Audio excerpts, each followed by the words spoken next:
คำว่าผิดกฎหมายก็ต้องเกี่ยวกันกับผิดศีลธรรมหรือผิดกฎแห่งกรรมพร้อมเด้จังสิคำว่าผิดกฎหมายนี่จะต้องหนึ่งมีคนเสียชีวิตและทรัพย์สินเสียชีวิตนี่คือเข้าไปฆ่าเขาทรัพย์สินเข้าไปโกงเอาหลอกลวงเขาเบียดเบียนเอาจังสิเสียชีวิตและทรัพย์สินจึงเรียกว่าผิดกฎหมายแล้วก็กฎหมายมันก็เอามาจากกฎแห่งกรรมนำนี่แหละมันจะเอามาจากใส่เป็นนั่นคือว่าเรื่องนี้ ทั้งว่าการที่เขาใส่คำว่าเขาเฮ็ดผิดกฎหมายแต่ว่าบ่มีผู้ใดเสียชีวิตบ่มีเสียทรัพย์สินนั่นเพียงแค่ว่าเป็นเรื่องที่เขาสร้างขึ้นมาว่าเป็นกฎหมายแบบนั้นแบบนี้หาคนเสียหายบ่ได้กฎหมายก็บ่ผิดหรือกฎแห่งกรรมก็บ่ผิดพร้อมนั่นแหละจังว่าจงรักษาสิ่งที่เฮาสร้างขึ้นมาที่มันเป็นของเฮาได้มาโดยสุจริตธรรมนะแต่เฮารักษาสิ่งที่เป็นของเฮาเอาไว้บ่ได้แล้วเฮาสิไปยืนที่ในหม่องใดในแผ่นดินโลกนี่ยืนบ่ได้อยู่บ่ได้แต่เฮาบ่รักษาสิ่งที่เป็นของเฮาเอาไว้ได้นะนั่นแหละที่เห็นข่าวต่างๆที่ว่าอันนั้นผิดกฎหมายอันนี้ผิดกฎหมายแต่ว่าถามถึงผู้เสียหายในชีวิตและทรัพย์สินบ่มีที่ว่าแบบนี้คือบ่อยากให้ทุกคนมันหลงไปตามเกมเขาจะคอยตามอย่าหลงตามคำว่าสิผิดกฎหมายต้องมีผู้ใดผู้หนึ่งเสียชีวิตและทรัพย์สินต้องมีผู้เสียหายนะฉะนั้นจงรักษาสิ่งที่เป็นของเฮาไว้ให้มันได้บ่ว่าสิเป็นสถานธรรมนะถึงพูดถึงเรื่องประเทศคือประเทศเดี๋ยวนี้นะถ้าเฮาบ่ผิดศีลธรรมก็สัตว์เลยบ่ต้องไปย้านจักว่าล่ะ เฮาบ่ได้ไปลุกล้านให้เขาเสียชีวิตให้เขาเสียทรัพย์สินเพียงแต่เฮาปกป้องและป้องกันตัวเอง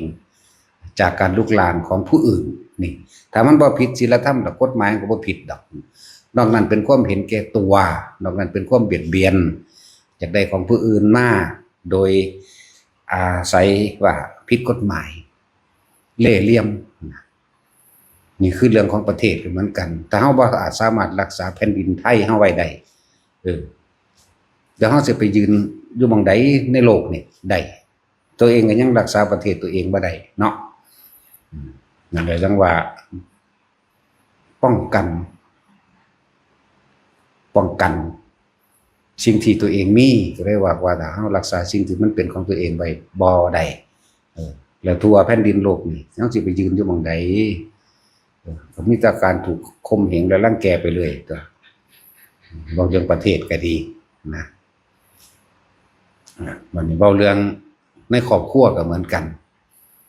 คนเฮาบัดนี้ย่อลงมาสั้นๆนิดหน่อยเรื่องในครอบครัวของคนสองคนเรื่องของผัวของเมียก็เหมือนกันอันใดก็ช่างที่เรานี่ไม่ไปทำให้ผู้ใดผู้หนึ่งเสียชีวิตและทรัพย์สินนี่ศีลธรรมก็บ่ผิดกฎหมายก็บ่ผิดแล้วเขาสิหาว่าผิดกฎหมายหรือที่ทุกคนแค่เวลามาปฏิบัติธรรมบางหันบางนี้เขาเว้ากันแหนะกันแหนทิ่มแท่งเสียดแท่งเว้าใส่เพื่อให้คล้อยไปตามเขาเพื่อให้เห็นไปตามเขาลักษณะนี้บัดเฮาบ่คิดเบิ่งดีๆเด้อในครอบครัวนั้นเจ้าของเป็นผู้ทำหน้าเองหากินเองเลี้ยงชีวิตเจ้าของเองบ่ได้เกี่ยวกับผู้อื่นในก็ว่าถ้าบ่เฮ็ดตามเขาเฮาสิบ่มีอยู่บ่มีกินบ่แม่นอีกสุดท้ายแล้วพวกเฮาก็ตรงหลักของพระพุทธเจ้าคือเก่าตนแลเป็นที่พึ่งของตนคือเก่าอันนี้บ่เรื่องโลกแน่ถ้าเฮาสิคอยเอาคำเว้าของคนอื่นมาใส่ใจทุกคำเว้าเฮาก็บ่เป็นตัวของตัวเองแม้กระทั่งความคิดตัวเองความเห็นตัวเองทุกคนมันมีความคิดความเห็นในตัวเองเป็นของตนเบิดนั่นแหละแต่ว่าถ้าไปใส่ใจคำเว้าของคนหลาย ครอบครัวก็แตกแยกนะสิเกินหน้าเกินตาเขาก็มาเบาคมนั่นคมนี้กันแหน่กันแหน่จังซี่นะสุดท้ายแล้วก็เฮาได้เป็นผู้หาเลี้ยงเฮาเองแต่ละครอบครัวเด้อสุดท้ายแล้วเฮาทำหน้าเองทำมันเองทำอ้อยเองหาอยู่หากินหาปูหาปลามาเองทำงานก็ทำงานมารับจ้างกับเพื่อสิมาเลี้ยงครอบครัวของตัวเองบ่ได้ขึ้นกับผู้อื่นเลยเด้นั่นแหละจึงว่าจงรักษาสิ่งที่เป็นของตัวเองไว้ให้ได้ถ้ารักษาสิ่งเหล่านี้ไว้ได้สิให้เฮาไปยืนอยู่ไสในแผ่นดินโลกนี่ยืนบ่ได้อยู่บ่ได้เพราะว่ามีแต่สิยอมเขาทั้งที่เฮาบ่มีความผิดเหมือนกันแหละกับเฮาที่สร้างสถานปฏิบัติธรรมแห่งนี้ขึ้นมาสิเว้าแต่เรื่องผิดกฎหมายได้ใส่เฮาบ่มีผู้ใดเสียหายชีวิตแต่ก็บ่มีผู้ใดเสียทรัพย์สินเลยสิเอากฎหมายหม้องใดมาเว้าเนาะว่าเฮาไปหลอกลวงซั่นบ่เคยไปขอกฐินผ้าป่ากับไผบ่เคยไปขอบริจาคนำบ้านกับไผเฮ็ดไปโดยลำพังของเจ้าของเองจังซี่ก็เดี๋ยวก็ว่าผิดกฎหมายนั่นแหละ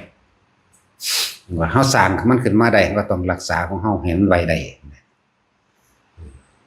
สร้างแต่สาธารณะที่มันเป็นประโยชน์โดยซ้ำเฮาสร้างมาโดยลำพังเฮาก็ดีเนาะนั่นแหละจังว่าหลายๆคนที่เขามาปฏิบัติทำอยู่ในนี่มาจากบ้านอื่นถิ่นอื่นคนบ้านนั่นแหละคนบ้านเจ้าของเองแหละก็สิเว้ากันแหน่แกแหน่ได้บัดนี้ตายแล้วมึงสิบ่เผาอยู่นี่บ่มึงแล่นไปจังหวัดอื่นบ้านเจ้าของก็มีแล่นไปหยังหม้องอื่นแม่นว่าซั่นส่วนมากเป็นจังซั่นแหละตายแล้วมึงอย่ามาเผานี่เด้อมึงผู้ใดสวดให้มึงเด้อซานเบิ่งดูบัดสำหรับเฮาที่อยู่หม้องนี้นะบ่ต้องมาสวดหยังให้ดอกสวดเอาเองแล้วตายแล้วก็บ่ได้คิดยากแล้วแต่แม่มึงสิเน่าอยู่ไสเขาบ่ได้ห่วงกังวลเรื่องการตายบ่แฮงดอกแต่มันสิเป็นจังได๋ตัวตะกบตะเขียดมันก็จังเปื่อยไปเอาเองอยู่แหมเนาะจังซั่นล่ะและบอกให้คนเข้าใจเรื่องตามความเป็นจริงความจริงเฮาเลี้ยงชีวิตตัวเฮาเองเฮาเฮ็ดนาเฮาไปรับจ้างเงินก็เป็นของเฮาเองมาซื้อกินเองบ่ได้ไปอาศัยของผู้ใดในลักษณะว่าเขาเว้าเสียดสีกะแหน่ทิ่มแทงคนบ่หวังดีแต่คนบ่เข้าถึงความจริงพวกภิกษุนักบวชบ้านๆก็คือกันเด้ที่บ่ปฏิบัติอิจฉาเขาเด้เจ้าของบ่มีปัญญาเจ้าของบ่ฝึกบ่หัดบ่ปฏิบัติแต่เขาบ่เข้าวัดเจ้าของก็เอาบาปให้เขาได้บัดนี้แล้วก็หาแต่เรื่องให้เขาว่าดูถูกประมาทกูว่าเด้มาขอขมากูได้ว่าซั่นมึงตกนรกว่าก็เจ้าของตกนรกอยู่แล้วยับสิให้เขาตกจังไดเนาะมันเป็นเจ้าของนรกนั่นแหละจังว่า ประเทศไทยเฮาสร้างขึ้นมาก็โดยลำพังตนเองแหละพ่อแม่ปู่ย่าตายายสร้างมาไว้บัดนี้เป็นรุ่นเฮาก็ต้องรักษาไว้ให้มันได้วัดก็เหมือนกันที่พวกเฮาสร้างมาโดยลำพังเฮาเองเฮาบ่ได้ไปหยังกับไผการบอกให้ท่านก็เป็นตามธรรมดาอยู่แล้วบ่ได้บังคับให้ท่านการบอกบอกให้เสียสละบอกมันเดี๋ยวบ่มีการกำหนดอีกบอกก็บอกไปธรรมดาล่ะให้ท่านรักษาศีลภาวนาเด้อแน่บ่มีการไปหาเลี่ยไล่ตามห้างร้านบริษัทใดๆทั้งสิ้นบ่มีการไปหาเลี่ยไล่ตามหมู่บ้านใดๆทั้งสิ้นนี่แหมมันเป็นตาภูมิใจบ่ซั่นเนาะเฮาสร้างขึ้นมาได้โดยลำพังแห่งศรัทธาโดยตัวเฮาเองผู้อื่นที่เขามารวมนำเขาก็ศรัทธาวิถีแนวทางและการกระทำของเฮาเองเด้บ่ได้ไปบังคับบ่ได้มีมารยาบ่ได้ไปสาไถหยังกับไผเฮ็ดกระสร้างบ่เฮ็ดกระสร้างของเฮาเฮ็ดมาแต่โตเฮาเองแล้วตอนเฮาคิดสิบวชเฮาก็คิดขึ้นมาโดยลำพังเฮาเอง ตอนเฮาไปฝึกหัดปฏิบัติภาวนาน้ำปลาน้ำดงโดยลำพังเฮาเองไผมันมาฮู้ไปเห็นนำเฮาเลยไผมันมาเป็นห่วงว่าผิดกฎหมายนำเฮาไผมันมากระแนะกระแหนเฮาได้แหน่นั่นแหละเฮาบ่ได้ไปเฮ็ดให้ผู้ใดเสียหายชีวิตและทรัพย์สินศีลธรรมก็บ่ผิดกฎแห่งกรรมก็บ่ผิดสิไปเอาเว้าเรื่องผิดกฎหมายไว้ทางใดเนาะเฮาฝึกตนเองมาโดยลำพังโตเฮาเอง20-30 ปีนั่นแหละตอนยังสั่นบอกว่าให้แต่ละคนบัดนี้ประเทศเฮาอาศัยคนหมู่มากรักษาไว้ครอบครัวเฮาก็อาศัยคนในครอบครัวนั่นแหละรักษาไว้จะไปแค่แต่คำบอกผู้อื่นหลายวันนี้ใจของเฮาความคิดของเฮาก็ต้องรักษาเองโดยตัวเฮาเองย่นก็มาเหลือเฉพาะตนจิตเฮาแท้ๆสิผู้ใดมารักษาให้เข้าใจว่าล่ะท่านแล้วจากบักใหญ่จากโลกมาเป็นเรื่องของประเทศจ้างเป็นเรื่องครอบครัวแล้วก็มาเป็นเรื่องส่วนตัวนั่นแหละ คำเว้าพุทธเจ้าเป็นสัจจะเป็นความจริงตนแรกเป็นที่พึ่งของตนอยู่แล้วใครสิมารักษาเฮาแต่เฮาบ่รักษาตัวเองไหมเนาะนั่นแล้วเฮาบ่ได้มีความหวังว่าผู้ใดผู้หนึ่งสิมาเฮ็ดให้เฮาสุขเฮาทุกข์ได้เด้บ่ได้มีความหวังว่าไผสิมาให้ความยุติธรรมกับเฮาเด้เฮาต้องสร้างมันขึ้นมาเองแม้บางอย่างก็ต้องใช้กำลังก็ต้องใช้เด้นั่นแล้วอย่าเมตตาแบบโง่ๆเด้เหตุการณ์บางอย่างก็ต้องอาศัยกำลังแต่ทำเท่าที่จำเป็นเนี่ยเราทำเพื่อปกป้องตัวเองและทำแล้วเราก็ทำเท่าที่จำเป็นคำสอนพุทธเจ้ามีอยู่เด้อก็สิว่าเฮาผิดก็เลยสอนผิดก็เลยนั่นว่าอ้างเพิ่นก็สร้างเฮาว่าโดยลำพังเฮาก็ได้นี่ล่ะสร้างมาเองนี่บ่เคยไปเบียดเบียนรังแกข่มเหงบ่เคยไปเลี่ยไล่กับไผบ่มีบอกซ่อมกฐินผ้าป่าเด้อมื้อนั้นมื้อนี้บ่มีมีแต่ว่าไผสิมาทำบุญตักบาตรเทโวเด้อก็มาบ่มาก็สร้างแหน่ วันที่1ของทุกปี1 มกราของทุกปีผ้าป่าโบราณเด้อบ่ต้องไปร่วมบ่ต้องไปว่าเป็นเจ้าภาพใหญ่จังซั่นจังซี่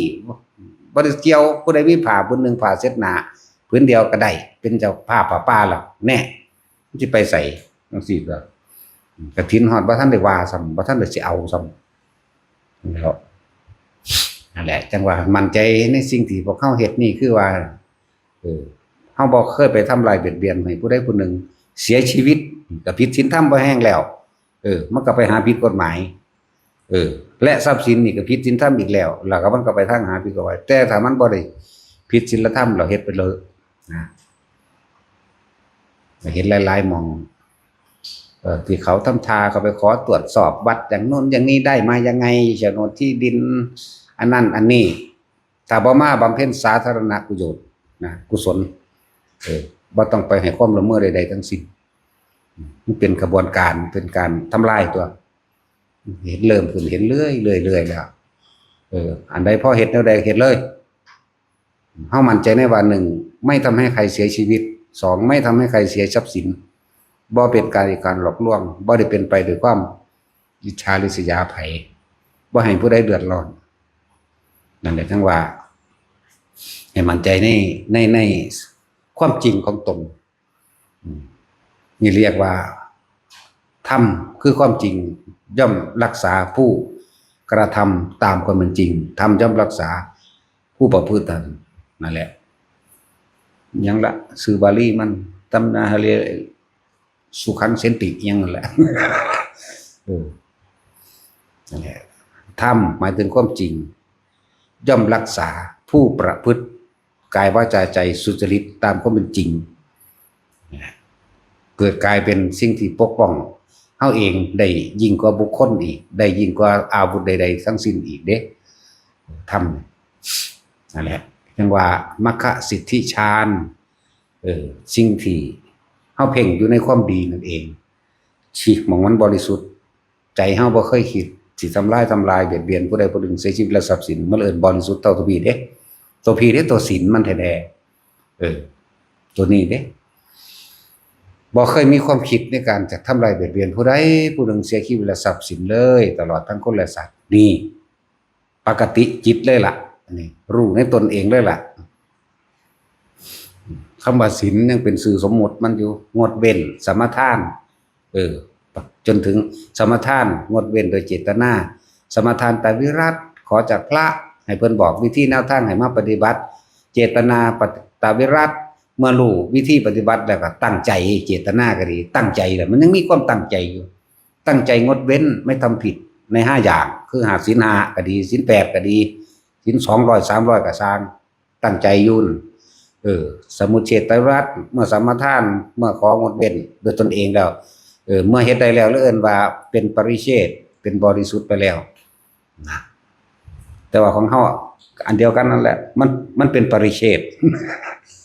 ปริเชษตวิรัตเป็นปกติจิตไม่มีความคิดในการทำร้ายเบียดเบียนผู้ใดผู้หนึ่งเสียยุและทรัพย์สินนี้มันบริสุทธิ์อยู่นี่ความบริสุทธิ์อะไรสังว่าเฮาจงปกป้องและรักษา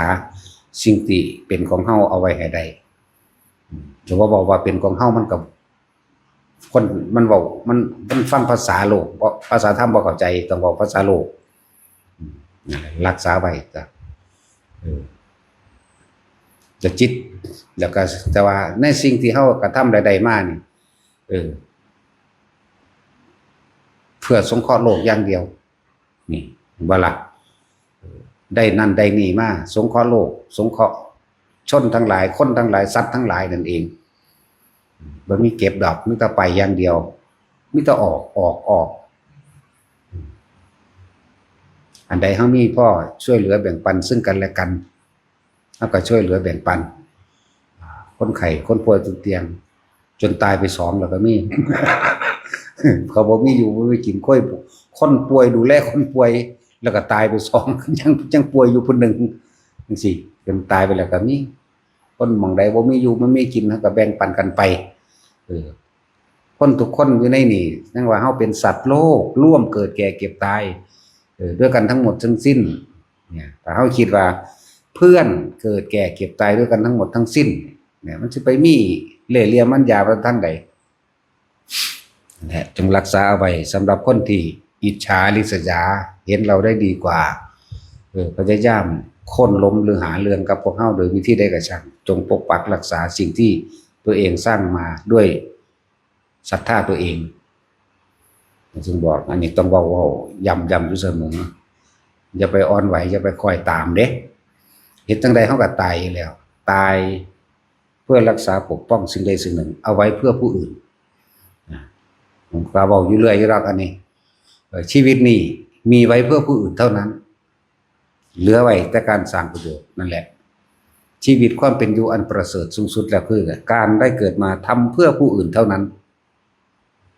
บ่มีดอกเพื่อเจ้าของบ่มีแนวเพื่อแล้วบ่มีแนวอยากได้บ่อยากได้หยังบ่อยากเป็นหยังแต่ว่ามันยังบ่ทันตายนี่ติก็เลยว่าเหลือชีวิตอันนี้เอาไว้นี่สร้างประโยชน์เพื่อผู้อื่นเท่านั้นสำหรับตัวเองบ่มีเพื่อบ่มีแนวอยากได้ก็สิสร้างไปหยังเนาะก็ให้ผู้อื่นทั้งตัว แต่ทำมาเฮาจึงเอาของจริงออกเบาเลยผู้ใดรับบ่ได้ก็สร้างหีแม่มันเนาะ เบิ่งให้มันเป็นตัวอย่างนั่นเลยต้องมีผู้ใดผู้หนึ่งเป็นตัวอย่างให้เนี่ยอันพวกยังมีเจ้าเล่ห์มันยายย่านคนบ่ศรัทธาย่านคนบ่เข้าวัดย่านบ่ได้กินข้าวย่านเขาบ่ย่องโอ้ย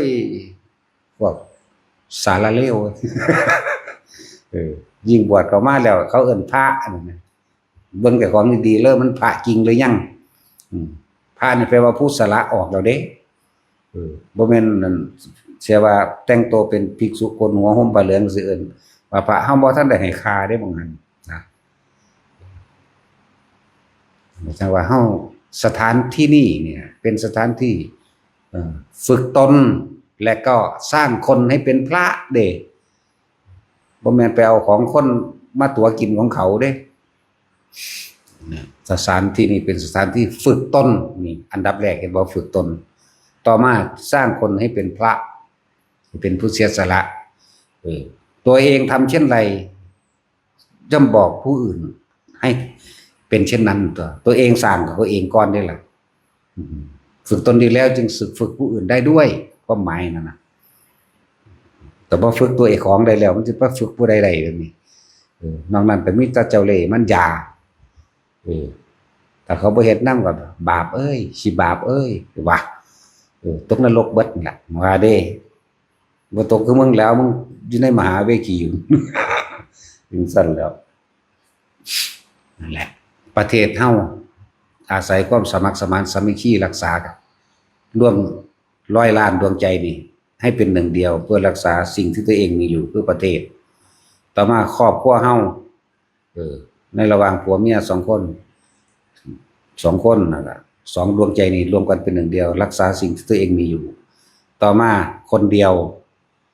ให้รักษาจิตของตนถ้าตนไม่รักษาจิตของตนแล้วใครจะเป็นผู้มารักษาให้กับเรานั่นย่นลงมาอยู่ในหลักของคำว่าอัตถิอัตโนนาโถทั้งเบิดที่เว้ามาแต่คนเห็นแก่ตัวกับเห็นแก่ตัวบ่มีแผ่นดินสิอยู่เด้อสิบอกให้ถึงเวลาประเทศมีภัยก็ต้องร่วมใจสมัครสมานสามัคคีใน70 ล้านหรือ100 ล้านดวงใจนี่ก็ช่างต้องร่วมเป็นหนึ่งเดียวเพื่อรักษาปกป้องแผ่นดินของตัวเองเอาไว้ให้อยู่ในเมื่ออีกสุว่าระหว่างคนพาลกับคนดีมันต่างกันแท้เด้ในเมื่ออีกผู้หนึ่งบ่มีศีลธรรมสิเอามันไว้เฮ็ดหยัง เนาะกูไปเป็นในแม่กูนำแมงมือเดียวโลดจบหมดเลยทั้งก็ได้นั่นเนาะ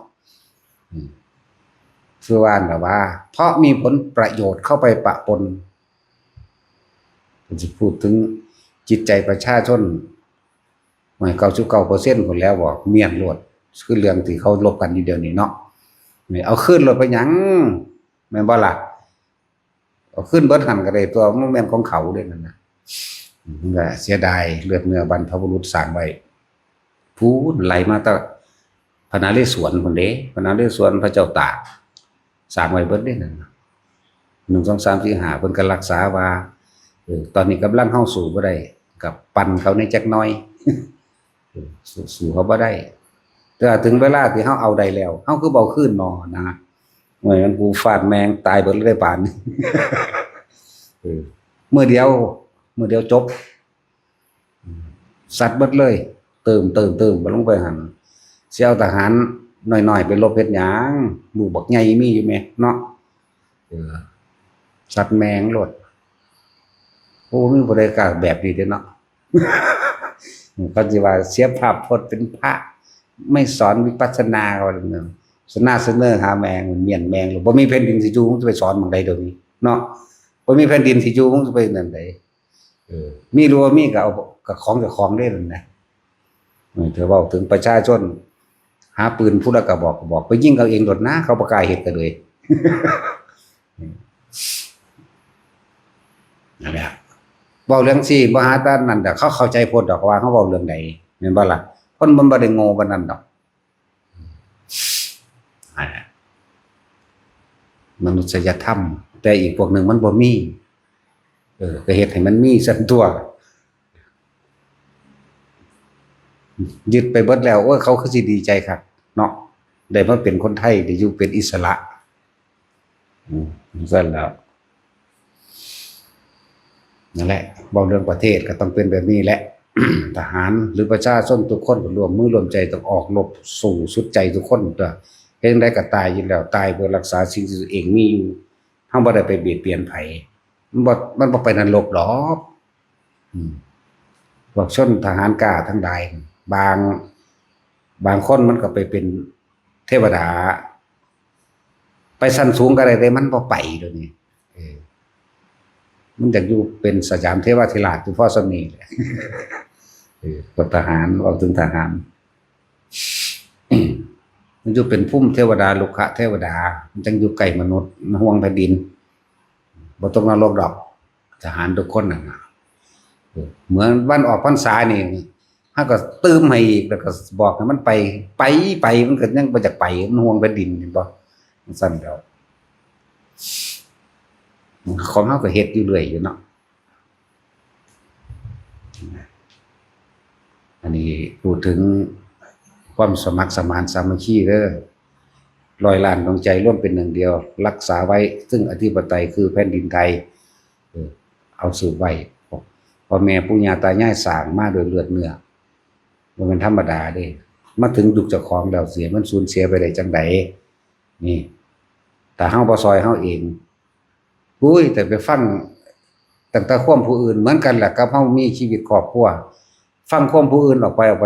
เลยบ่เป็นตัวของตัวเองแม่นบ่ล่ะเรื่องของประเทศนี่ก็เหมือนกันเอาเขาจริงๆแล้วนั่นเขาบ่มาสนดอกเอาเขายิงแล้วเกรงใจประเทศนั่นเกรงใจประเทศนี้จริงๆแล้วน่ะเขาบ่มาสนดอกเจ้าของเป็นแต่งเรื่องขึ้นมาเองปลูกเขากินเองบ่เป็นบ่จังสิไปเกรงใจผู้อื่นการเกษตรนี่สิ่งสำคัญเป็นแหล่งอาหารเฮาก็เฮ็ดเอาเองเป็นอยู่แม่ทุกอย่างเฮาเฮ็ดเอาเองเป็นเบิดอยู่แล้วก็สิไปฆ่าเกรงใจไผเนาะคือกันล่ะกับพวกเฮาเลี้ยงชีวิตโดยลำพังแห่งตัวเองอยู่แล้วเด้บ่ได้ว่าไปเลี้ยงเพราะผู้อื่นเด้เราไม่ได้อยู่ได้เพราะผู้อื่นเด้ความจริงมันก็ดีคือชีวิตของพวกเฮาในครอบครัวนี่เฮาก็ทำมาหากินเลี้ยงเจ้าของมาตลอดก็สิไปเกรงใจผู้อื่นเฮ็ดหยังในเมื่อเฮาไม่ไปทำร้ายเบียดเบียนผู้ใดผู้หนึ่งเสียชีวิตทรัพย์สินอยู่แล้วประเทศไทยเฮาก็เหมือนกันเฮาเลี้ยงลำพังตัวเองมาเนี่ยมันพอแห้งแล้วเด้บ่แม่นว่าไปยิงเขาแล้วอเมริกาหรือประเทศนั้นประเทศนี้สิบ่เอาข้าวมาให้กินเด้ปลูกข้าวกินเองคือเก่าปลูกอ้อยปลูกมันกินเองคือเก่า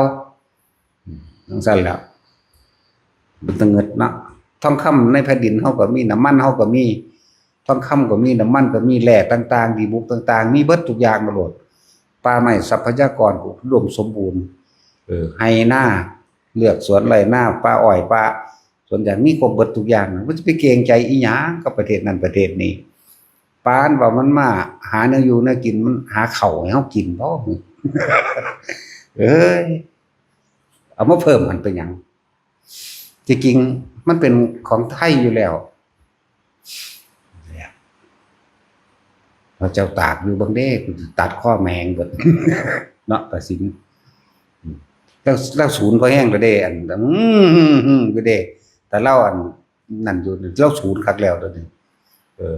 ลูกหลานกูเป็นแมงยังคือแล้วก็สิดาวอยู่พอแห้งเด้เนาะโคตรพ่อโคตรแมงเอ้ยก็นำไปอีก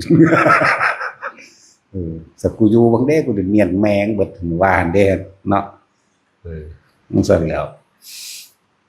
ปลูกข้าวกินเองก็ได้ปลูกมันสับปะหลังเฮ็ดผงชูรสกินเองก็ได้เฮ็ดแป้งก็ได้โรงงานอ้อยเจ้าของก็มีสวนอ้อยเจ้าของก็มีผลิตน้ำตาลเองก็ได้กาแฟก็มีปลากระป๋อง3แม่ครัวก็เยอะบ่ว่าสิเป็นประเภทอาหารส่งออกนอกเยอะแยะโอ้มันจะเป็นฆ่าแมงอย่างดอกคนบ่มีคุณธรรมศีลธรรมเมียนจังที่แล้วเขาสิได้มีชีวิตสุขสบายแน่พวกกันถูกปิดบังความจริงนะพวกลูกน้องประเทศเขานั่นเงือดไหลเจ้าของอาศัยตัวเองมาตลอดถูกหลอกใส่มาตลอดนี่ล่ะเรื่องประเทศก็บ่ต่างกันกับเรื่องครอบครัวดอกเด้อเรื่องประเทศก็เหมือนกันเฮาเฮ็ดกินเองเลี้ยงเจ้าของเองมาได้ตลอดเรื่องครอบครัวก็เหมือนกันเฮาก็เลี้ยงเจ้าของเองในครอบครัวเจ้าของเองมาโดยตลอดอยู่แล้วแม่จะไปแค่ไปหยังในเมื่อหนึ่งนี่เฮามีอยู่แล้วความจริงที่พวกเฮาเฮ็ดอยู่นี่ศีลธรรมคุณธรรมเฮาบ่เคยไปทำลายเบียดเบียนผู้ใดผู้หนึ่งชีวิตหรือทรัพย์สินนี่แหมเฮาได้ไปลุกลานเฮาบ่ได้ไปข่มเหงเฮาบ่ได้เฮ็ดให้ผู้ใดเสียชีวิต1ไม่ได้ทำให้ใครเสียทรัพย์สิน1นี่แหมก็คือว่าเฮ็ดเอาโลดจั่นล่ะในครอบครัวก็เหมือนกันนะแต่ไปฆ่าเกรงใจแต่คนจังซั่นเขาบ่ได้มาเฮ็ดหน้าให้กินแต่เรื่องครอบครัวก็ดีเขาบ่ได้มาหาปลาให้กินเขาบ่ได้มาตำแจ่วพริกปลาแดกหาหน่อไม้ให้กินเฮาต่างหากเป็นผู้หาอยู่หากินเอาเองนี่เรื่องครอบครัวบัดนี้หันเข้ามาเรื่องสุดท้ายคือเรื่องของตัวเองบ่มีผู้ใดคิดแทนเฮาได้เฮาย่อมคิดของเฮาเอาเองบ่มีผู้ใดบังคับความคิดให้เจ็บปวดได้เฮาเป็นผู้คิดเอาเอง ตัดสินใจเอาเองทุกสิ่งทุกอย่างขึ้นอยู่กับตนนั่นเห็นบ่นี่เรื่องใหญ่เรื่องน้อยแล้วก็มาเรื่องสุดท้ายคือเรื่องใจของเจ้าของเองใจเฮาก็เหมือนกันบ่มีผู้ใดมารักษาใจเฮาได้นอกจากเฮาได้ต้องรักษาใจเฮาเองนะนั่นแหละเรื่องวัดว่าอารามก็เหมือนกันเห็นรัฐบาลทั้งใดจะมาสร้างให้ดอกบ่เห็นว่าหน่วยงานนั่นหน่วยงานนี่กรมที่ดินใดจะมาสร้างให้ดอกมันแต่มาทำลายเฮาแหละเนาะจังได้ก็ตายนาเนาะมาโลดมากับกูพวกM79เฮาจักกระบอก ยิงแมงเลย M79 M60 เนาะRPG บาซูก้า เตรียมไว้เนาะตัดสินแต่ว่าที่ขาดบ่ได้คือยางสติ๊ก ยิ่งหมาเด้อผู้ใดก็ดีเห็นบ่เขาออกข่าวมานั่นโรคพิษสุนัขบ้าแมวพิษสุแมวบ้า เอาพวกเจ้าเอาเข้าคักๆโลดพวกเจ้าอย่าตายยิ่งให้มันออกไปอยู่ทางนอกพูนเขาเฮาก็เอาไปกองไว้ทางนอกอยู่แล้วมันก็ไปกินทางนอกตัวเขาออกข่าวมาตาย 8-9 คนแล้วนั่นน่ะพิษแมวบ้าโรคพิษสุนัขบ้าอันเกิดจากแมวก็มีอาจเกิดจากหมาก็มีมันบวกกันได้บ่นี่หนักกว่าเก่าอีกอ้าวกัดพ่อตะเลินเข้าไปแล้วสามารถเป็นโรคอันนั้นก็ไปตายได้เว้ยนี่ซั่นแหละถ้ากันไรแน่ยันตะบาปหลาย ไล่มันออกไปพุ่นเฮาบ่ได้คิดว่าเฮาสิฆ่ามันเด้พุ่นมันก็ไปอยู่ของมันเองดอกถ้าเฮาบ่ดูบ่ดันนี้แล้วเขาเฮาก็กองเอาไว้ตามเงาไม้มันเขาก็ไปอยู่กินของเขาเองดอกมันอยู่ออกห่างๆคนแน่เมื่อมันอยู่ในนี่แล้วมันก็เกิดกลายเป็นว่ามันเป็นเจ้าของวัดเป็นเจ้าของกุฏลังนั้นจักว่าล่ะนี่ก็แล้วพากันได้ออกแน่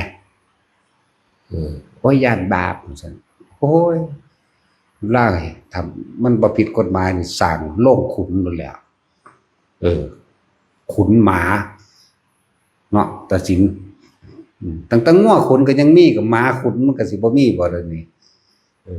บ่ได้มีห้ามว่าให้ห้ามตะพระอันได้บ่ให้กินหมา อันผู้อื่นบ่ได้ห้ามเด้ล่ะงูมันก็เป็นอาหารได้เบิดได้ล่ะ เสือเหลืองเสือโคร่งเสือดาวหมาหรือช้างงูหมามื้อนี้ก็เป็นอาหารคนได้อยู่เด้ล่ะ แต่บ่ได้เป็นอาหารพระซื้อพระมันไว้กินของดิบมื้อนี้เพิ่นก็บ่ให้กินเพิ่นย้านพยาธิโรคพยาธิอาหารดิบมันสิมีโปรตีนและสารกำลังและฮอร์โมนได้เร็วเพิ่นจึงให้พระเฮ็ดสุกซะก่อนยังกินเรียกว่ากัปปิยะทำให้เกิดอาการไม่สมควรซะก่อนขาเสื้ออันใดอันหนึ่งที่มันไปเพิ่มฮอร์โมนให้พระมีกำลังเพิ่นเลยบ่ให้กินของดิบเด้นั่นแหละสาเหตุที่บ่ให้กินของดิบเกิดพยาธิพร้อมก็เกิดกำลังหลายกว่าพร้อมคนกินดิบมีแต่คนแห้งๆเด้ เนาะแต่สินเดี๋ยวเพราะฉะนั้นก่อยสิบอกว่าค่อยมากๆเลยกินก้อยนี่ อะไรหมามันก็บ่แม่นอาหารพระแต่ตะกี้หมาป่าหมาในหมาหยังมันเยอะแยะมันถือกินปุ๊บมันก็เข้าใจว่าเป็นหมู่พวกมันนำถือกินหมาก็มาถือกินกันไปเบิ่งแล้วโอ้คนละเผ่ากัดเด้ถ้าเผ่าเดียวกันแต่ว่าเอ้ามึงกินหมู่กูกัดเฮาอีกว่าล่ะจังซั่นแล้วแต่ศีลเจ้าก็เวลาเจ้ากินแล้วเจ้าไปหมู่บ้านอื่นเบิ่งดูบาดนี้เนาะหมาเฮาว่าซั่นมันคนละเผ่าฮู้จักบ่ หมาคนละเผ่าเด้นั่นน่ะบัดนี้มาบ้านเจ้าของก็สร้างเฮาคือเก่าโอ้มึงกินหมู่กูน้อเด้นำเจ้าละวันนี้แล้วเราเว้าเรื่องหมาเสือก็เหมือนกันนิสัยเดียวกัน งูนี่เป็นสัตว์ไอ้อาฆาตนะนำเด้มันนำได้มันนำเด้นำกินนั่นแหละหรือสัญชาตญาณมันมีพวกนี่สิมีเส้นพิเศษอยู่ ประเภทงูนี่มันนำเด้ต่างประเทศผมมันก็นำเด้แต่ไปได้นะธรรมดาบ่สัตว์อาฆาตพวกนี้สร้างก็เหมือนกันมีกำลังกล้าแต่ไปกินมันก็เอาแล้วมนุษย์ถึงเพิ่นก็บ่ให้กินพระปุณณะนี่เสี่ยงที่สุดเพราะว่าเพิ่นไปเผยแผ่ธรรมะในเขตชนเผ่าที่กินคนจากว่าพระปุณณะจริงๆกับพระปุณณะแต่สิเว้าในสมัยนั้นก็เป็นคนประเทศไทยเฮานี่แหละอยู่ทางเพชรบุรีกาญจนบุรีทางประจวบตะกี้มันก็ใหญ่คนทางนั้นกินคนเด้ที่เหลือว่าซาไก่เข้าใจว่าล่ะทางใต้เนี่ยไปค้าขายพูดละเลยไปได้ศรัทธาจากนะก็เลยบวชแล้วมื้อนึงก็เลยป่วยนางนั่นก็เลยปาดน่องแคนกับของเองเฮ็ดต้มสุก ให้กินแล้วมันเศร้านี่จักว่าล่ะเพิ่นกันยานเพิ่นเสียสัจจะนำมื้อนั้นเสือกเป็นวันพระบ่มีผู้ใดขายเนื้อให้เลยไปปาดเนื้อเจ้าของเองจักเล่าชื่อว่าได้ละลืมชื่อแล้วล่ะนางอันนั้นแต่ว่าเราบรรลุโสดาบันดอกพุทธเจ้ามาเทศน์ให้แล้วก็บัญญัติบ่ให้กินเนื้อคนพร้อมในมื้อนั้นใครตัวเนื้อก็ยังขึ้นมาคือเก่าได้อยู่นั่นเป็นพุทธานุภาพนะเฮาเฮ็ดบ่ได้ดอกกินแล้วกินเลย มันเลยห้ามบ่กินคนมาตลอดแต่พระปุณณะนี่องค์นั้นเพิ่นสถานที่ที่เดินทางมาหินก็เป็นหินแบบมีคมทุรกันดารและลำบากและคนทั้งนั้นอดอยากอาหารกินคนพร้อมโอ้ยพวกกันเขาเอิ้นอีหยังตะกี้ก็ยังกินเนาะโซแขวตัดจะสิตัดแขวเด้ตัดแขวออก2เล่มข้างหน้านี่2หรือ4นี่น่ะก็กินคนเด้ถ้าอายุซ้ำนี้เฮ็ดเวียกบ่ได้หรอกเขาสิเอาไปไว้ในเหล้าเอาตำมันขมิ้นท่าเป็นน้ำโตตำขมิ้นแล้วก็บางทีก็ใส่ตะไคร้ต้นนะตะไคร้ต้นตะกี้มันต้นกฤษณากันเอาเปลือกมันมาตำเป็นน้ำแล้วถูได้อาบสารพัดกันกับขมิ้นตะกี้มันมีแม้กระทั่งขมิ้นเครือก็อย่างหนึ่งเด้ขมิ้นต้นก็อย่างหนึ่งเด้ขมิ้นต้นก็คือต้นไม้เป็นต้นไม้เลยแต่ว่ามันกินเดียวกันกับขมิ้นทุกอย่างเหมือนขมิ้นหมดตะไคร้ต้นก็เหมือนกันกินเดียวกันครับต้นตะไคร้เบิดทุกอย่างสิกับไข่กอของซุมื้อนี่แหละใช่แหละข้าวนั่นแหละมาผัดกันถูคนพ่อกับแม่เขานั่นแหละปู่ย่าตายายเขาเองมันเป็นประเภทนี้เด้ว่าธรรมดาเด้เราขังไว้ในเรา7 มื้อพ่อนั่นก็เอามาฆ่ากินปั่นพูดกัน ไว้เฮาแปลวเขายายทิดว่าปั่นพูดใส่ข้าวเขียวซะอย่างตัดสิน บ่เพิ่นพ่อขาทิ่มแล้วบ่เราคือสิบ่ปานใดว่าเพราะว่ามันมีขาเสื้ออยู่ในตัวเราอยู่แล้วเรากินเหล้าดูหลาย มันขาเสื้อไว้ในโตะบ่ใช่ทิ่มเอาไว้ยายทิดนะเอาเฮ็ดคอกไว้ขังไว้ จัก7 มื้อแล้วมาฆ่ากินเฮาบางคนอาจสิคิดว่าเฮาเล่นบ่ได้เว้าเล่นเด้อหมายถึงอันพวกเผากินคนก็มีแบบนั้นแหละเขาเฮ็ดแบบนั้นมันเป็นประเพณีนั่นแหละมิจฉาทิฏฐิเป็นแบบนั้นแหละ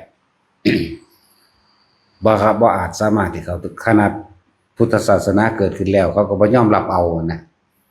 เพราะว่าเขาบ่ได้สั่งสมไว้ถ้าเป็นต้นมันคือบ่ได้รับบ่โมทนาบ่ยินดีกับความจริงบ่สนใจกับธรรมะนั่นแหละจึงบอกว่าทั้งเบิดรวมลงมาก็คือว่าจิตตัวเองแท้ๆสิให้ผู้ใดมารักษาให้สิให้ผู้ใดมาควบคุมให้ตัวเองก็ต้องควบคุมเองยอมรับเองนั่นแหละเรียกว่าตนแลเป็นที่พึ่งของตนนี่น้อมเข้ามาเจ้าของต้องรักษาเจ้าของเอง ความคิดเฮาแท้ เสียผู้ใดมาพยายามรักษาความคิดเฮาบ่ให้คิดเลวคิดดีเดี๋ยวนี้มันว่าล่ะคิดเลวกับตัวเฮาเองคิดดีกับตัวเฮาเองเป็นหยังเวลาเพิ่นแสดงคำสอนพุทธเจ้าทุกพระองค์ร่วมกันในโอวาทปาติโมกข์เป็นหยังคือว่าให้เฮาจงทำจิตให้เขารอบปลอดจากอกุศลทั้งปวงสังสมเฉพาะสิ่งที่มันเป็นกุศลเมื่อเฮาสังสมสิ่งเป็นกุศลแล้วเพิ่นจังมาบอกว่าขันติปรมังตโปติติขาอยู่การสร้างคุณงามความดีการสร้างสิ่งที่เป็นกุศลต้องอาศัยความอดทนอย่างแรงกล้าเด้เรียกว่าขันติปรมังตโปติติขานั่นแหละต้องอดทนบ่คือการทำชั่วเด้การทำชั่วนี่ง่ายๆ แต่ว่าการทำดีนี่ยากเพิ่นเลยให้พวกเฮาเฝ้าเพียรพยายามอดทนในการทำความดีนะเลยเห็นว่าสัพพะปาปัสสะนี่อาการนังกุตระสุปสัมปทานี่สจิตตะปริทัพนังเอตังพุทธานาสาสนังนี่เป็นคำสั่งสอนของพระพุทธเจ้าทุกพระองค์เด้ขันติปรมังตโปติติขานิพพานังปรมังวัตันติวัตัญญูเนี่ยนิพพานังจนถึงพระนิพพานได้อยู่เด้ว่าธรรมดาเด้นหิปภาชิตูปโรปคาตีสมโนโหตินี่เป็นผู้เข้าถึงความสงบระงับเป็นสมณะปาลังวิเหทยันโตเนี่ยสัพพะปาปัสสะนี่บอกอักลังกุศลสู้ปสัมปทานอะไรไปนั่นแหละแต่เฮาบ่เริ่มต้นแต่มื้อนี้สิไปเริ่มเมื่อใดฉะนั้นคำเว้าใดความกระทบกระทั่งกระแทกใดก็ช่างคำบ่ดูถูกติชินนินทาใดก็ช่างจะนำเข้ามาใส่ใจเพราะเฮาบริสุทธิ์ใจว่าไม่ไปทำร้ายเบียดเบียนผู้ใดผู้หนึ่งให้เสียชีวิตหรือทรัพย์สินนี่ให้มั่นใจในตนเองนี่เป็นสัจจะเป็นความจริงในตนเองนี่คือทุกๆคนที่มาปฏิบัติธรรมนี่แหละคนในบ้านยอมว่าให้อยู่แล้ววัดบ้านเจ้าของก็มีสิไปยังไกลแต่เห็นสุดท้ายก็ได้ตัวบุญบัดนี้ผู้นำทางจิตวิญญาณหมายถึงภิกษุสงฆ์องค์นั้นเขาสอนพวกเจ้าแนวใดบ่แม่นหาเลี่ยไล่เอาเงินคนมาสร้างจังซั่นจังซี่ไปหาเส้นนั่นเส้นนี้มาตัวหลายอันหลายอย่างนั่นแหละบ่ซั่นสิว่าให้พวกเฮาเลือกเฟ้นเลือกพุทธเจ้ามันบ่ได้ห้ามเด้หน้าดีเป็นแนวใดหน้าบ่ดีเป็นแนวใดมันก็สอนไว้แล้วเนาะผู้ใดก็สร้างสิสั่งสอนอริยสัจสี่มีการสอนภาวนานี่ไปหม้องหันแหละจักบ่ล่ะที่เขาเจ้าเอาอริยสัจสี่ปฏิจจสมุปบาทสอนเรื่องอนิจจังทุกขังอนัตตาสอนให้การว่างจิตออกจากโลกแบบใดและวิธีการฝึกหัดปฏิบัติแบบใดไปหม้องหันแหละมองสอนผิดๆก็จะไปตัวเฮาสิให้ผู้อื่นเลือกให้เฮาเฮ็ดหยังเฮาก็บ่เลือกเอามันบ่สั่นตัวโพชฌังโฆสติสังขาโตนี่เฮามีสติระลึกอันใดควรอันใดบ่ควรอยู่แล้วธรรมานังวิจโยนี่ก็เลือกเฟ้นธรรมที่เฮาจะต้องปฏิบัติก็เลือกเอาตัวนี่แหละโพชฌังโฆสติสังขาโตธรรมานังวิจโยนี่วิจยะวิจัยเลือกเฟ้นธรรมไปแต่ว่าวิริยัมปีติปัสสัทธิโดยความเพียรพยายามของเฮาเองโดยความเพียรพยายามของเฮาเองกิเลสของเฮาเองกับปัสสัทธิคือสงบระงับลงได้ล่ะก็เข้าสู่สมาธิก็เข้าสู่ปัญญาก็เข้าสู่อุเบกขาตัวบ่มีผู้ใดเฮ็ดให้เฮาได้แต่เฮาบ่เลือกเอาเองเนาะเลือกเอาเองสิไปผู้ใดมาตัดสินให้เขาบ่ได้แม่นเจ้าของสวรรค์นรกเขาบ่ได้แม่นเจ้าของมรรคผลนิพพานตัวเฮาเองเฮ็ดถึงก็ถึงเองมันบ่มีผู้ใดเฮ็ดให้ไผใดนี่น้อมเข้ามาในตนเองเลยล่ะอันนี้นั่นล่ะเลือกเอาสถานที่ใดก็ช่างครูบาอาจารย์องค์ใดก็ช่างเพิ่นสอนมักมีองค์8มีความเห็นตามความเป็นจริงแล้วเฮาก็เลือกเฟ้นไปตัวบัดนี้สอนอริยสัจสี่สอนวงจรแห่งการเกิดดับสอนวิธีระงับตัวเองสอนวิธีเพื่อให้พวกเขาถึงพระนิพพานเนี่ยเพื่อให้เขาดับความทุกข์เพื่อให้เขาเห็นความทุกข์เพื่อให้เขาเห็นความบ่เที่ยงเขาเห็นความเป็นอนัตตาเขาก็เลือกเฟ้นไปหันตัวเห็นตั้งแต่ก็ตายอยู่แล้ว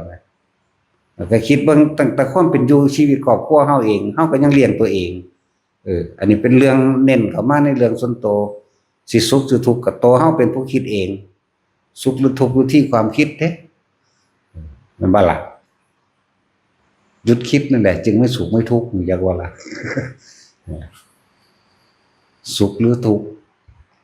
ทุกข์หรือสุขอยู่ที่ความคิดถูกหรือผิดอยู่ที่การกระทำอย่างสั้นแหละวันนี้ยกทำข้อใดข้อหนึ่งขึ้นมากฝึกหัดปฏิบัติตนเองแต่มีผู้ใดไม่ยกให้แต่ของบ่เลือกเองที่ฟังเพิ่นเว้าอยู่เด้อนี่ก็เอาไปเฮ็ดเองคือเก่าเด้นี่เพิ่นบ่ได้เฮ็ดให้ไผเด้เนาะก็ฟังดีๆได้บ่หยังเว้าให้ฟังบ่ได้เว้าให้เชื่อบ่เชื่อก็สร้างบ่ได้เงินจักเม็ดเฮ็ดบ่เฮ็ดก็ตามบ่สะออนเป็นเด้อก็จังว่าอยู่ ซื่อๆอยู่แน่แต่ว่าเว้าไปจังซั่นล่ะซ้ำมาทันตายเว้าก็เว้าไปจนฮอดมื้อตายพุ่นแหละจังซะเว้าเนาะ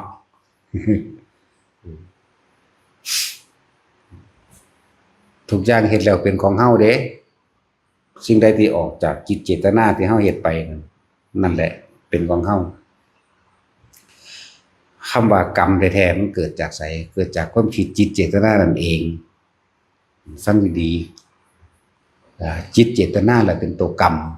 อันใดที่บ่มีเจตนามันบ่มีกรรมดอกมันบ่ได้บันทึกเป็นสัญญาอารมณ์เอาไว้เหมือนกับเฮาย่างไปตามถนนเฮาไปเหยียบมดแดงตายแล้วเบิ่งแล้วก็แล้วไปตัวสิเป็นนำมาคิดว่าเฮ็ดหยังก็มันบ่ได้ตั้งใจมันบ่ได้เจตนาเนี่ย หลายอย่างเว้าก็เว้าแต่พื้นฐานอยู่คือเก่านะถ้าว่ามันสุดได้ก็เว้าอยู่ซุมื้อแหละว่าเนาะ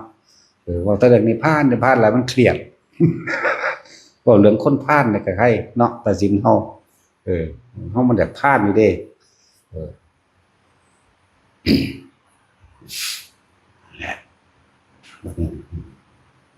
เว้าเรื่องระดับเข้ามาหาระดับจิตได้บัดนี้เด้อหลายคนบ่ทันเข้าใจจิตคิดจิตเกิดจิตไม่คิดจิตไม่เกิดในความคิดนึกปรุงแต่งเรื่องใดคำว่าเฮามาฝึกสมาธิแปลว่าจิตตั้งมั่นตั้งตรงไหนสมาธิสติหรือการระลึกรู้หรือความรู้สึกตัวนี่ตั้งอยู่ตรงไหนตั้งอยู่ตรงฐานเฮาสร้างฐานมันซะก่อนเพิ่นเอิ้นว่ากรรมฐาน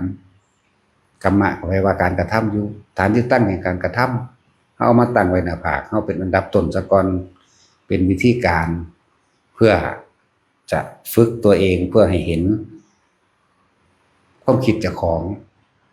เพื่อเห็นความคิดเจ้าของอันดับต้นแรกก็ยังบอกอยู่ว่ามันมีอยู่2ระดับ2ขยักก็ว่าที่ฝึกตนเองเมื่อจิตตั้งมั่นจะตั้งมั่นโดยลมหายใจกระช่างคือยังมีอยู่ในความรู้สึกแห่งกายอยู่จะตั้งมั่นโดยจุดอุณาโลมหรือความรู้สึกโตนิ่มนวลกลางหัวกระช่างการโลกกระช่างแต่เฮาจับจุดตัวนี้ได้จับจุดตัวนี้ได้หนึ่งความรู้สึกในกายณจุดใดจุดหนึ่งแห่งกายนะแต่วิธีสอนเฮาเอาไว้นี่เอาไว้หน้าผากถ้าเข้าใจคำว่าความคิดมันอยู่ต่างหากความรู้สึกมันอยู่ต่างหากนี่แยกเราได้บาดนี่เห็นว่าแยกกายแยกจิตอย่าหนีออกจากความรู้สึกในเลื่อนแห่งกายแห่งตนอยู่นี่ถ้าผู้ใดเข้าใจดีแล้วความคิดไปความรู้สึกก็เกิดอยู่ปล่อยอย่าห้ามอย่าห้ามความคิดปล่อยมันไปเลยมันจะคิดเรื่องใดปัญญาแทรกซ้อนเข้าไปอีกความคิดนี่ก็ไม่ใช่เราเป็นบ่นี่ความคิดว่าเป็นของเฮา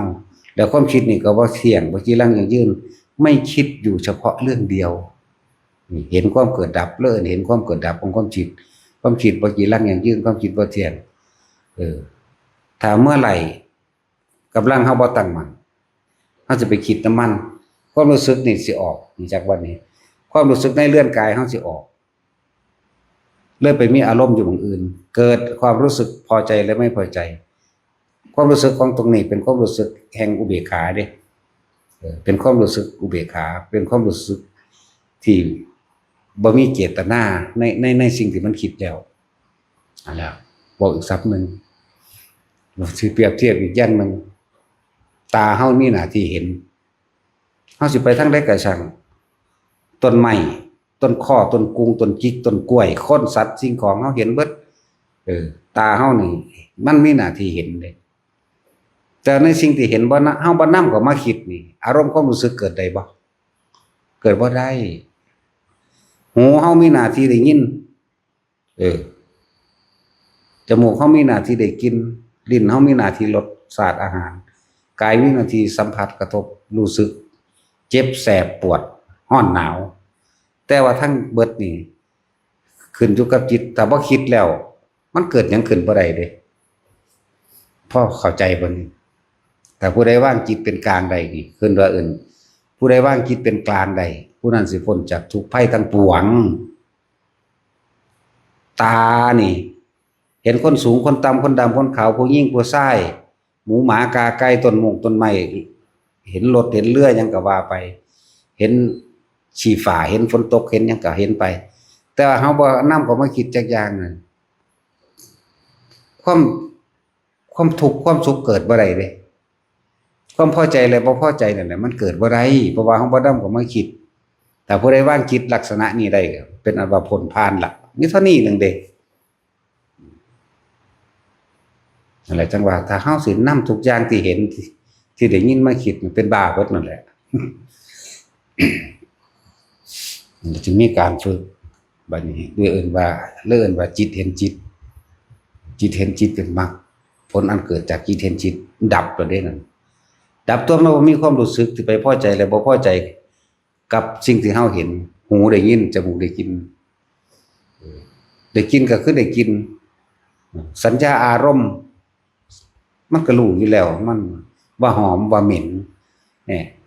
มันก็มีอยู่แค่นั้นนึงตาเฮาก็เห็นอยู่แล้วว่าเขียวว่าเหลืองแน่ถ้าว่านํมาคิดมันก็แค่นั้นมันจบแล้วเด้นั่นหูเฮาได้ยินเพลงนั้นเพลงนี้หรือเขาด่ากันก็ซะหมาเฮาก็ตามเปรี้ยงป้างอิหยังกันมาก็ช่างเฮาบ่คิดมันก็เกิดขึ้นบ่ได้เด้ล่ะจึงว่ามีวิธีฝึกนั่นแหละฝึกไปเรื่อยย่ำเฮาขี่รถไปตามถนนหนทางสายไฟเฮาก็เห็นเสาไฟเฮาก็เห็นงัวควายตามข้างถนนเฮาก็เห็นคนน้อยคนสูงคนต่ำคนดำคนขาวตำรวจนักเรียนหรือหยังก็ซักเฮาก็เห็นแต่ว่าเฮาบ่นำเข้ามาคิดมันเกิดได้อยู่บ่ตัวนี้เกิดบ่ได้มันบ่มีอารมณ์จิตบ่มีหม้องตั้งแต่ว่าเห็นอยู่รู้จักบ่ล่ะถ้าจิตไม่มีที่ตั้งถ้ามันบ่มีที่ตั้งคำว่ามีที่ตั้งคือนำสิ่งที่เห็นนั้นมาคิดเดี๋ยวบ่นำสิ่งที่เห็นมาคิดนั่นแหละมันตั้งแล้วเมื่อคิดแล้วย่อมก่อเกิดอารมณ์เมื่อเกิดอารมณ์พอใจแล้วไม่พอใจพบย่อมเกิดขึ้นแล้วพบเกิดแล้วแต่ตายเท่านั้นปุ๊บก็ไปตามนั่นแหละไปตามอารมณ์นั่นแหละชาติชรามรณะก็เกิดต่อไปเกิดแล้วก็มีแต่แก่เก็บตายทำตัวบัดนี้นั่นแหละเอิ้นว่าชาติชรามรณะหูก็เหมือนกันเทียบเอาเลยเว้ยตาหูจมูกลิ้นกายรูปรสกลิ่นเสียงสัมผัสทางกายนี่ตาหูจมูกลิ้นกายนี่สัมผัสนี่รูปรสกลิ่นเสียงบัดนี้ถ้าเฮาบ่นำจักอย่างเข้ามาคิดเลยความรู้สึกพอใจแล้วบ่พอใจมันเกิดได้บ่เลย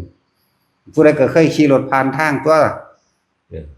บ่ได้คิดอีหยังจักอย่างน่ะทุกข์ก็บ่เกิดสุขก็บ่เกิดเฉยๆแหละผู้ใดวางจิตให้เป็นกลางได้ผู้นั้นก็พ้นจากทุกข์ทั้งปวงมีผ้าเลยแล้วดับความอยากเลยไหมดับความอยากบ่มีความอยากแล้วก็นิพพานนั่นตัวคนไหมเนาะอันแล้วมันก็บ่เกิดนั่นตัวนั่นแล้วแต่ว่าบ่เป็นตาง่ายแท้ว่าโอ้ยก็บ่แม่นความอยากเนาะ มันยากเพราะว่ามันไปคิดเอานี่ติคิดเอาต้องอย่างนั้นอย่างนั้นอย่างนั้นนะว่างทั้งเบิดจากสิ่งที่ตาหูจมูกลิ้นกายเห็นกระทบสัมผัสรู้สึกแล้วก็เอา ความรู้สึกตัวเองนะมาไว้ในตัวเองลองเบิ่งดูทำไปเรื่อยๆเวลามันว่างมันนั่งเป็นเอาเองดอกเฮาบ่ได้เป็นผู้ว่างเด้เฮาบ่ได้คิดว่าเฮาว่างเด้เฮาบ่ได้คิดว่าเฮาว่างเฮาบ่ได้คิดว่าเฮาปล่อยว่างเฮาบ่ได้คิดว่าเฮาตัดนั่นตัดนี่เด้เป็นเพราะเฮาบ่คิดนั่นเองมันตัดเข้าใจบ่นี่ตัดบ่ได้ตัดนี่คือมันบ่ได้คิดเด้มันเห็นซื่อๆหูได้ยินซื่อๆแต่ว่าล่ะอีแววมึงเข้าใจบ่ได้อีห่านี่ หรือมึงคือบ่ว่างสมชายจังซี่ หรือสมชายบ่ว่างมึง กูย่านไปเท่านั้นแหละเนาะสมชาย ยังกับพี่พ่อบวชเลยนะไม่ต้องห่วงเอาอย่ารีบจะรีบไปไหนเหรอ สมชายก็เลย ตั้งใจแล้วจะรีบไปไหนเหรอท่านจะรีบไปตายแล้วราคาไว้จักว่า อย่างแล้วเฮาเห็นแต่ละคนเฮาบ่คิดอิหยังกับไผเลยนั่นแหละมันว่างแล้วเพราะว่าเฮาบ่นำก็มาคิดใช่ครับถ้านำก็บ่คิดก็แสดงว่าจิตมีที่ตั้งก็ไปตั้งกับผู้นั้นแหละตั้งกับผู้เฮากำลังคิดเป็นตาสร้างแท้นี่จังซั่นล่ะมันเหลียวเบิ่งคนนั้นคนนี้โอ้อีนั่นคือสิหลายแต่ว่าเตเสะอยู่ ลูกขึ้นหนังท้องอูดอยู่ย่างกับเทเพลงจังสินั่นแหละอารมณ์มันเกิดนั่นแหละมันเกิดจะก็ละเกิดแบบนั้นแหละแต่เขาก็เห็นอยู่ว่าเขาเป็นจังใดก็ซื่อๆอยู่ก็บ่นำก็ไม่คิดแต่ก็แล้วเด้ล่ะจิก็มีหม่องตั้งมันก็ดับประเด็นนะเฮาบ่ได้เป็นผู้ไปดับเฮาบ่ได้เป็นผู้ไปปล่อยว่างเพียงแต่ว่าเฮาบ่นำสิ่งที่ตาเฮาเห็นมาคิดซื่อๆมันจบประเด็นนี่แหมจะคิดแล้วก็สันมีอยากได้อยากดีอยากมีอยากเป็นเท่านั้นแหละงามมันก็รู้ว่างามอยู่เด้ล่ะขี้ลายมันก็รู้ว่าขี้ลายอยู่หรอกนั่นล่ะมันสั่นแล้วแต่ละคนสำนึกสำเนียกไว้รอดเฮ็ดจังได๋ก็สร้างเฮานี่เดินทางเข้าสู่ความตายทั้งเบิดเฮ็ดจังได๋เฮาสิให้จิตดวงนี้มันตายไปจากความอยากได้อยากดีอยากมีอยากเป็นนี่แหละจังได๋แต่เฮ็ดบ่เป็นก็เฮ็ดในลมหายใจนั่นแหละ อยู่กับลมเข้าลมออกลมออกลมเข้ามันสิคิดได้แล้วก็ปล่อยมันคิดไปแต่ในมีความรู้สึกตัวอยู่แล้วความรู้สึกตัวนั้นยังเป็นอุเบกขาเวทนาอยู่แต่ว่าตัวปัญญามันจะแทรกซ้อนเข้าไปในสังขารุปเปกขญาณหรือเห็นความเกิดดับแล้วก็บ่เข้าไปถือเอามันทั้งสิเป็นของมันดอกเข้าไปถือหรือบ่เข้าไปถือนั่นน่ะเป็นแต่คำบอกคือซื่อได้ว่าบ่เข้าไปถือที่จริงมันบ่ถือดอกผู้ว่างจริงๆบ่ได้ว่างจักว่าล่ะมันบ่คิดมันโอ้ยากอยู่เด้อันโตนั่นเนาะความคิดเห็นความคิดนี่ยากเนาะจริงๆบ่ยากดอกมันเป็นศัพท์เป็นตะเว้ายากซื่อๆเพราะว่าเฮาไปกลุ่มแปรมันไผก็สร้างทำความรู้สึกตัวอยู่กับลมหายใจ1ให้อยู่ทำความรู้สึกอยู่กับความรู้สึกอันเป็นอาการนิ่มๆนวลๆตรงหน้าผากกระชั่งหัวกระชั่งหรืออิ่มเอิบปราบปลื้มอิหยังกระชั่งในร่างกายของเฮาเองแต่เฮายังมีความรู้สึกอยู่แค่นี้ตาเห็นหูได้ยินจมูกได้กลิ่นลิ้นได้รสกายกระทบสัมผัสแต่ว่ามันบ่คิดบ่นึกออกไปความรู้สึกอยู่เคียงแค่อยู่ในกายเหมือนเดิมมันดับแล้วนี่คำบอกว่ามันดับแล้วคำว่ามันดับแล้วคือเฮาบ่คิดนั่นเองนั่นแล้วง่ายได้บาดนี่เนาะจังว่าอย่าหนีออกจากความรู้สึกในกายเด้อเฮ็ดอยู่กับมันบางคนอุณาโลมบ่ขึ้นปิติบ่ขึ้นแต่อารมณ์เลยเป็นไปบ่ได้ดอกว่าสิแบบใดก็ช่างย่อมมีอาการปิติในแบบ5อย่างเกิดขึ้นแน่นอนบางเกิดแต่ละอันแต่ละอย่างแต่ละบุคคลพระองค์แห่งชาติต้องผ่านสิ่งเหล่านี้อยู่แล้วต้องมีปิติอย่างใดอย่างหนึ่งเกิดขึ้นอยู่แล้วพระอรหันต์สุขวิปัสสกะเพิ่นก็ยังมีอาการปิติเป็นเครื่องเป็นตัวเป็นเลื่อนแห่งกายเลื่อนแห่งใจเพิ่นเป็นวิหารธรรมเพิ่นมื้อนี้ นั่นแหละจังว่าเฮาใส่วิธีแบบสมาธิมื่นตาสมาธิสมถะลืมตาเพื่อให้เกิดจิตตั้งมั่นแบบมื่นตาก็เลยสร้างความรู้สึกตัวไว้นี่ไว้กลางหน้าผากนี่จิตหนึ่งก็ว่าสมาธิก็ว่าจิตตั้งมั่นก็ว่า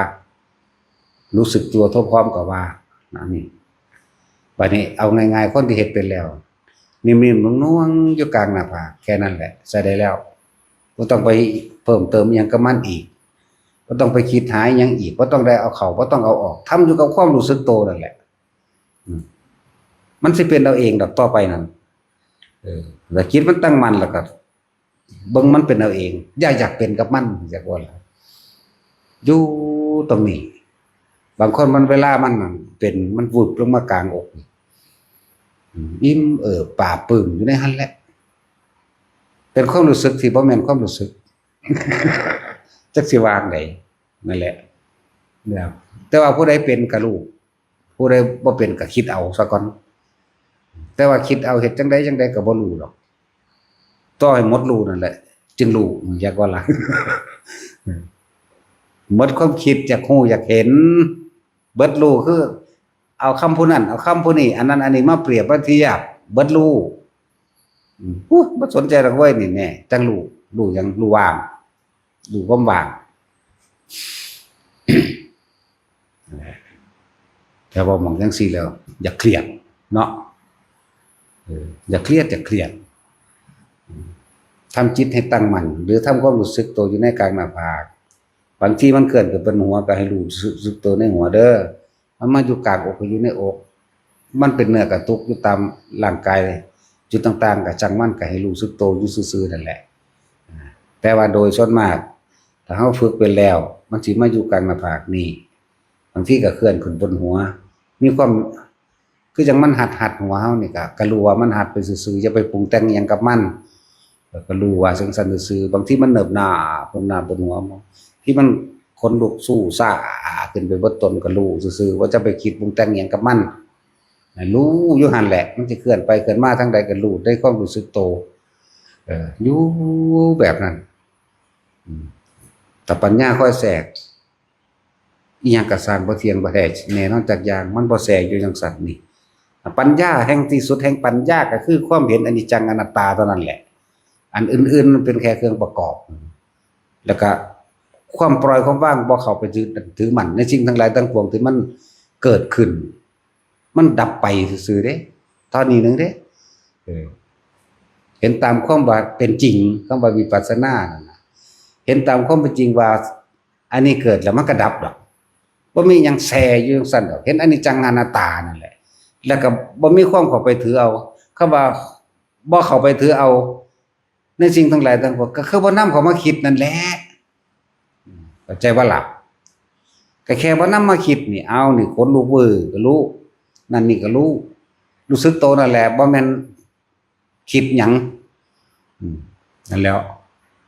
รู้อยู่แค่นี้นึงเด้คือจังคำว่าสิ่งทั้งหลายทั้งปวงมีความเกิดขึ้นเป็นธรรมดามีความเกิดดับเป็นธรรมดานี่นะอนิจจาวัฏสังขาราอุปทาวัฏมิโนอุปชิตวานิรุจันตินี่มั้ยเตสังบูปสโมสุโขนี่มั้ยสิ่งทั้งหลายทั้งปวงนี่มีความเกิดขึ้นเป็นธรรมดาเคลื่อนที่และเปลี่ยนแปลงเป็นธรรมดาเนี่ยคำว่าอนิจจาวัฏสังขาราเคลื่อนที่เปลี่ยนแปลงหมุนวนวัฏก็ดีนี่เขาบอกอุปทาวาหมายถึงเกิดขึ้นยธรรมมิโนเกิดขึ้นตั้งอยู่ดับไปนั่นแหละเป็นธรรมดาความไม่นำสิ่งทั้งหลายทั้งปวงที่เกิดขึ้นตั้งอยู่นำเข้ามาคิดนั่นแหละเป็นความระงับดับสังขารเข้าใจบ่ความที่เฮาไม่นำสิ่งทั้งหลายที่เกิดขึ้นในเฮาเองนะเข้ามาคิดนั่นแหละเป็นวิธีระงับดับสังขารเป็นสุขอย่างยิ่งความบ่นำเข้ามาคิดได้เลยจากคนลูกกะลูกหรือที่เฮาฝึกไว้นี่นิ่มนวลอยู่หัวกะลูกเนิบนาบกลางหัวกะลูกเข้ากลางสมองกะลูกลงหน้าอกกะลูกแต่ว่าบ่นำสิ่งที่มันเกิดขึ้นนี่แหมเข้ามาคิดแล้วมันดับสังขารแล้วได้ล่ะมันดับความคิดมันหยุดคิดแล้วได้นั่นน่ะมันก็เป็นสุขอย่างยิ่งนั่นล่ะนั่นแหละ นี่ศัพท์อีกนึงก็ว่าสัพเพธัมมานารังอภินิเวสายะก็นี่เอิ้นว่าสิ่งทั้งหลายทั้งปวงก็ได้เหมือนกันเห็นบ่นี่ที่มันเปลี่ยนมานี่อีกเอิ้นว่าสิ่งทั้งหลายทั้งปวงนี่ความเกิดขึ้นธรรมดาความดับเป็นธรรมดาอันเราไม่ควรเข้าบ่ควรเอาเข้ามายึดมั่นถือมันสิ่งทั้งหลายทั้งปวงมีความเกิดธรรมดามีความดับเป็นธรรมดาอันบุคคลทั้งหลายไม่ควรเข้าไปยึดมั่นถือมันคือนำเข้ามาคิดอยากให้มันเป็นนั่นเองจะเป็นแบบนั้นจะเป็นแบบนี้นั่นแหละนั่นแล้วถ้าเฮาบ่นำมาคิดหยังเลยมันก็เฉยไปเองนะฟังเข้าใจอยู่ดอกแต่ว่าเฮ็ดยากเนาะมันยากกว่าหยังมันคิดเอาถ้ามันบ่คิดมันก็บ่ยากมันยากกว่าคิดแต่คิดแล้วบ่ยากเข้าใจบ่ล่ะมีสมองคือตาสินนี่หรือบ่มีสมองคิดออกบ่บ่แล้วเนาะถ้าคิดแล้วมันยากถ้าบ่อยากยากก็อย่าคิดเนาะเอาสมาทาน